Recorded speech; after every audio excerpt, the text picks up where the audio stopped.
Hello, Klaus here, and welcome back to yet another video here at the channel. In this video, we're going to have a look at the new sky replacement tool in DaVinci Resolve 18.1 update. This is a pretty unique and time-saving tool. So without further ado, let's jump right into the video.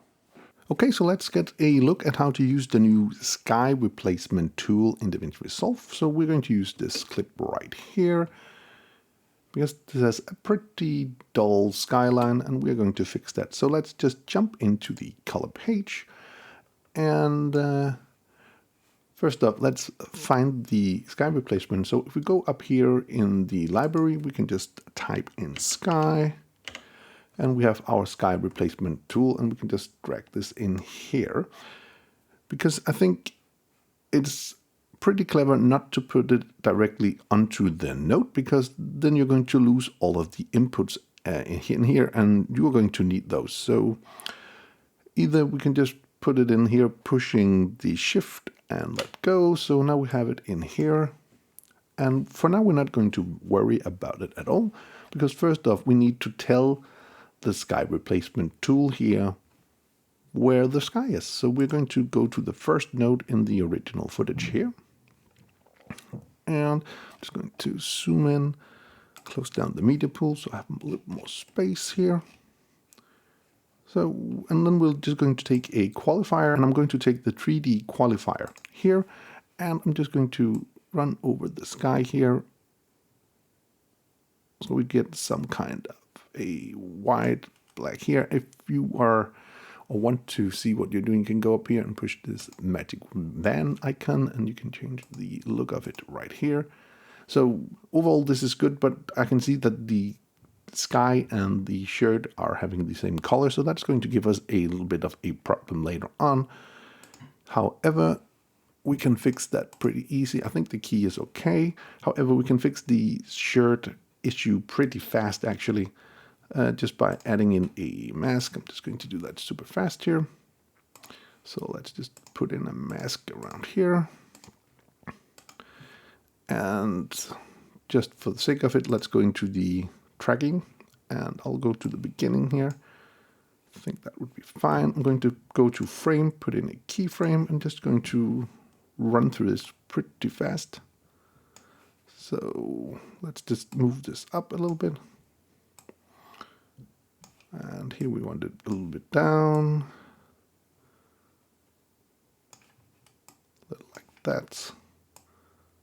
And of course here we want it to be around here. So overall I think that is okay. Just put it down a little bit here as well. So overall I think that is good enough for now. Of course we could go in and refine the mask itself, but let's get started with this.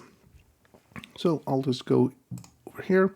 So the thing is, you can add in, for instance, a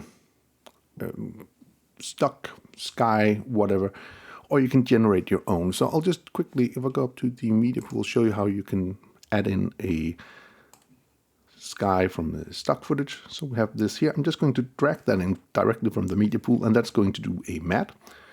And then I'm taking the green output here, and I'm going to put that up in the green output here.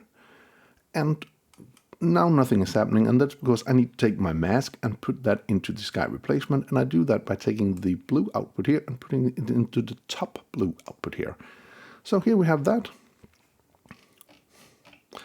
So of course we could go into the sky replacement node here, and if we go up to the top, we actually have we can preview our mask. And we can refine the edges, for instance. Or we could shift the edges. We can change the black levels or the white levels. And we're doing a combination of that. Something like that. So something like that. So now we have taken the image from the stock footage and we're putting that in. And now, of course, we have a problem because we are moving and that doesn't really look that good. So, of course, we could track that footage here and you can do that over in the inspector. But I'm not going to do that right now because I actually want to show you how to do the generating sky instead. So, again, selecting this sky replacement, and we can go into the artificial sky. And, you know, you're seeing nothing because you have to turn up the artificial sky, and that's actually right here. So we're just going to turn up the opacity. So now we have some artificial sky. We can go in and change the color just by that, clicking, and we can do like small adjustments to make it look the way we just wanted. Let's see. Try something like that. And then, you know, we could change the horizon softness. So we can change that around here. Can't really see it, but we can. So let's just jump into the clouds because we can, of course, generate clouds as well. And we can do that here in the cloud opacity, and we can just bump that up. So now we are getting some clouds in. And of course, we can change the color. I think the color is quite nice. So we can go in and scale the clouds. So you can see here, we are making them smaller, bigger, whatever.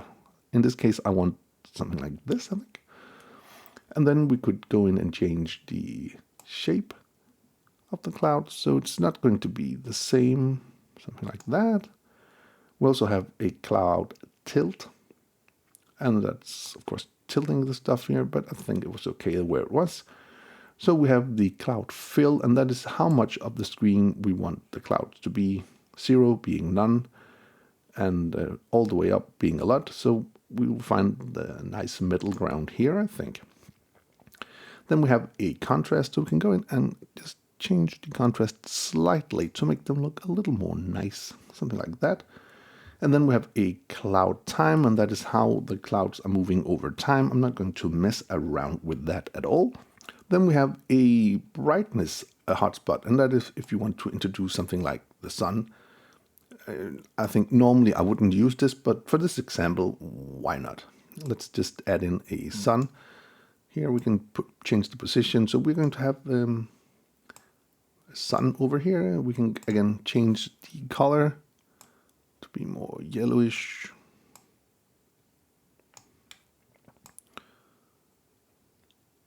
So this is introducing a pretty cartoony look, but okay.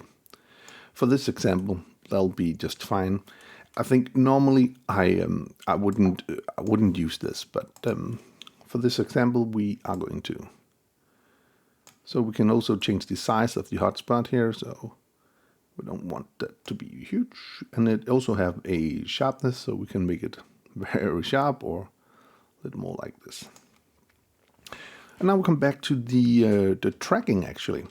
So we have different options to track. The most obvious thing a way to track would be to use this tracker. And now we can track the foreground. And tracking the foreground, actually I'll just show you. I'm just going to track the foreground. So tracking the foreground in theory is a good idea. However, when movement is like in this case, as you see right now on the sky, it's going to just put down the sky, and in theory we can't fix this. This is not very good. Even though you can go in and you can auto size the sky, you know, it's just flat and you can't see it.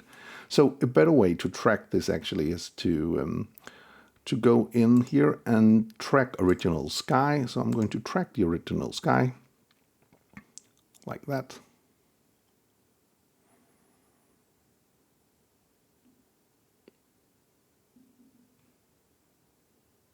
So there we go.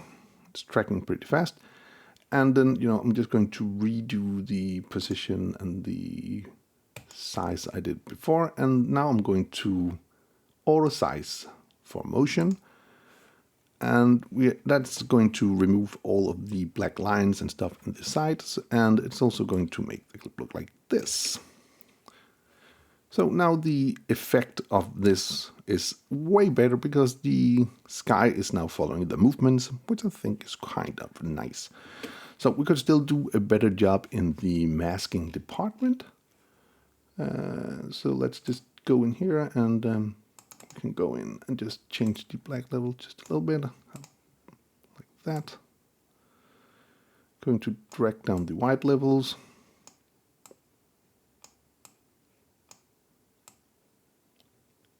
Something like that would be a little bit better, I think. Still, it is not the best. Something like that looks better, I think. So one last thing, again, we can do to make this blend in a little bit better would be to, oh yes, I want to have my hotspot in here again. So I'm going to change the position of that. So we're going to introduce the sun here again, like that. You know, and of course we can go into the this is the sky integration, and in here I can just use the lens defocus. So I'm going to blur out the background just a little bit, like that. I could change the exposure if I wanted to change the exposure of the sun here.